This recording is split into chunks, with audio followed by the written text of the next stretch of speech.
So hello అండి, ఈరోజు మనం మన థైరాయిడ్ గ్లాండ్ అంటే ఎక్కడ ఉంటుంది, దానివల్ల వచ్చే ప్రాబ్లమ్స్ ఏంటి, దాంట్లో ఒకవేళ ఏమైనా వాపులాగా ఉంటే ఎట్లా ఐడెంటిఫై చేయాలో దాని గురించి డిస్కస్ చేద్దాం.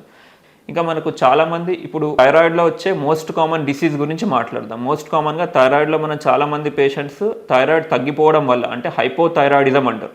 సో ఈ హైపోథైరాయిడిజం సిమ్టమ్స్ ఎలా ఉంటాయి కనుక చూస్తే చాలా యాక్టివ్, ఇంతకుముందు చాలా యాక్టివ్గా ఉండేవాళ్ళమండి, కానీ ఈ మధ్య చాలా డల్ అయిపోతున్నాము. ఏ పని చేయాలన్నా మాకు చేయబుద్ధి కావటం లేదు, నీరసంగా అనిపిస్తుంది. నాకు ఇష్టమైన పని, లైక్ ఎగ్జాంపుల్ నాకు ఇంతకుముందు కుకింగ్ అంటే చాలా ఇష్టం ఉండే, కానీ ఇప్పుడు ఆ కుకింగ్ చేయాలనుకున్నా చాలా లేజీగా అనిపిస్తుంది, చేయబుద్ధి కావటం లేదు.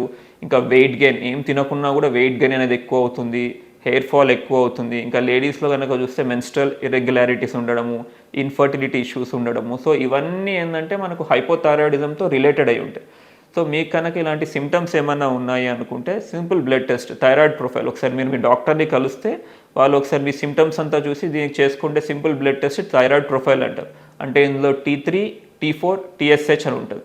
సో దీన్ని బట్టి మీకు హైపోథైరాయిడిజం ఉందా, హైపర్ థైరాయిడిజం ఉందా అని డాక్టర్ చూసి దాన్ని బట్టి ట్రీట్మెంట్ అనేది ఇస్తారు.